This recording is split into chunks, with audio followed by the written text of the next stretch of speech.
Good bye Mister Chips. Chapter 3। Mrs Wickett ने इसे जो कमरा किराए पर दिया था वो एक छोटा सा मगर आरामदेह और रोशन था। घर बजाते खुद बदनुमा और ज़ाहरी नबूदनुमाइश वाला था, लेकिन इससे कोई फ़र्क नहीं पड़ता था। ये आरामदेह था और यही इसकी सबसे बड़ी खूबी थी, क्योंकि अगर मौसम काफ़ी मुतदिल होता तो वो दोपहर को चहलकदमी करते हुए खेल के मैदानों में पहुंच जाता और खेलने देखना पसंद करता था।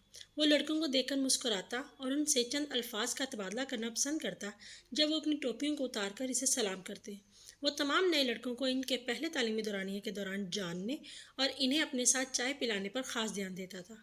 वो हमेशा गांव में रडावे अखरोट केक, जिस पर गुलाबी शक्कर की तय जमी होती थी, मंगवाता और सर्दियों में तालीमी दौरानिए के दौरान तो कुलचे भी साथ में होते। आग के सामने उनकी ढेरी इतने मक्खन में तर रहती कि इनमें से निचला कुलचा एक छोटे से अथले तालाब में पड़ा रहता।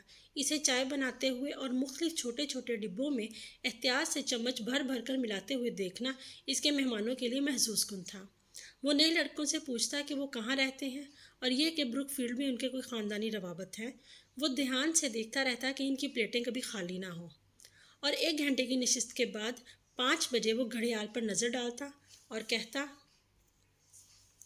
अच्छा, तो बड़ा मज़ा आया इस तरह आपसे मिलकर। मुझे अफसोस है अब आप नहीं ठहर सकते। वो मुस्कुराता और ड्योढ़ी में इनसे हाथ मिलाता और इन्हें सड़क के पार स्कूल की तरफ भाग जाने देता।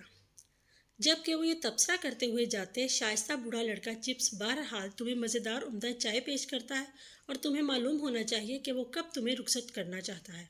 जब मिसेस विक्ट इसके कमरे में पार्टी की बकायात साफ़ करने के लिए दाखिल होती तो चिप्स उनसे अपना तबसरा यूं करता, बड़ा मज़ेदार वक्त गुजरा मिसेस विक्ट।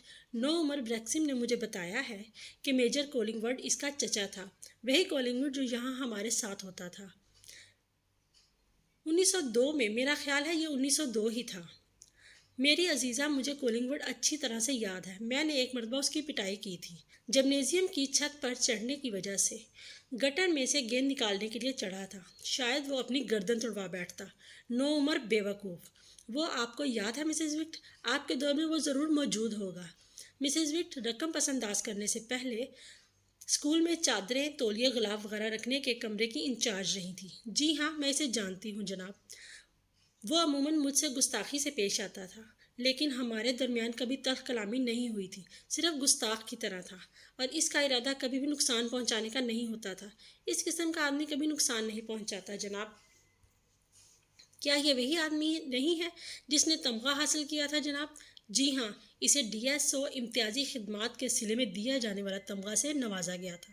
आपको किसी और चीज़ की ज़रूरत है जनाब? अब किसी और चीज़ की ज़रूरत नहीं।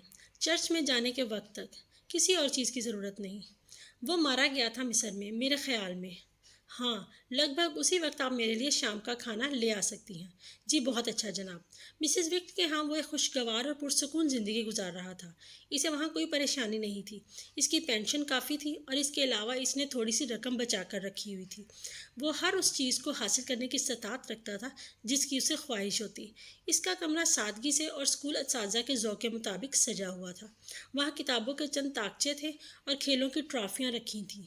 एक कार्नस था जो शिकार के मुतालिक कार्ड्स और मर्दों और लड़कों के दस्तखतशुदा तस्वीरों से भरा पड़ा था। एक पुराना तुर्की का कालीन था। बड़ी बड़ी आरामदेह कुर्सियाँ पड़ी थीं। दीवार पर एक्रोपोलिस और फॉर्म की तस्वीरें आवेज़ा थीं। स्कूल में मौजूद हाउस मास्टर के कमरे से तकरीबन हर चीज़ आ चुकी थी। ज़्यादातर किताबें क्लासिकल थीं क्योंकि यही इसका मजमून था। ताहम तारीख़ और खुश असलूब अदब का मिर्च मसाला भी मौजूद था। वहाँ सबसे निचला खाना भी था जहाँ सस्ते जासूसी नावलों के ढेर लगे थे। चिप्स इनसे लुत्फ़अंदोज़ होता और बाज़-औक़ात वो वर्जिल या ज़ेनाफ़न की किताबें उठा लेता और कुछ लम्हों के लिए पढ़ता, लेकिन बहुत जल्द वो डॉक्टर थॉर्न ज़ाइक या इंस्पेक्टर फ्रेंच की तरफ लौट आता। सालों की जाँ-फ़शाँ तदरीस के बावजूद वो क्लासिकी अदब का आला पाया का फ़ाज़िल ना था।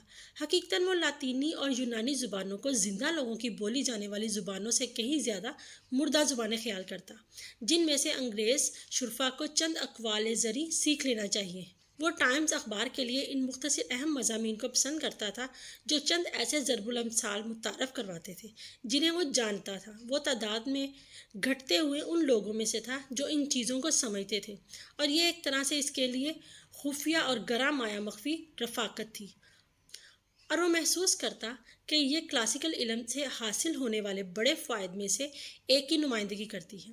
چنانچہ مطالعہ کرنے، باتیں کرنے اور بھولی بسری یادوں میں پرسکون لذتوں کے ساتھ وہ مسز وک کے ہاں قیام پذیر تھا۔ اب وہ سفید بالوں والا تھوڑا سا گنجا بوڑھا آدمی تھا۔ وہ اپنی عمر کے لحاظ سے ابھی تک کافی چاق و چوبند تھا۔ چائے پینے، ملاقاتوں کا استقبال کرنے، بروک فیلڈ اسکول کی ڈائریکٹری کے اگلے ایڈیشن کے لیے درستی کرنے اور اپنی پتلی ٹیڑھی میڑھی مگر بالکل صاف پڑھی جانے والی لکھائی میں اپنے کبھی کبھار لکھے جانے والے ادبی پانوں کو لکھنے میں خود کو مصروف رکھتا تھا۔ وہ نئے اساتذہ اور نئے لڑکوں کو چائے پر بلاتا۔ موسم خزاں کے تعلیمی دورانیے میں ان میں سے 2 استاد جب جانے لگے تو ان میں سے ایک نے تبصرہ کیا، کیا خوب کردار ہے یہ بوڑھا لڑکا، کیا نہیں ہے؟ چائے ملانے پر اتنا ہنگامہ، مخصوص کنوارا کردار اگر وہ کبھی کنوارا تھا بھی تو۔ مگر یہ بات حیران کن حد تک غلط تھی، کیونکہ چپس بالکل کنوارا نہیں تھا۔ اس نے شادی کی تھی، اگرچہ یہ اتنا عرصہ پہلے ہوئی تھی کہ بروک فیلڈ کے عملے میں سے کسی کو بھی اس کی بیوی یاد نہیں تھی۔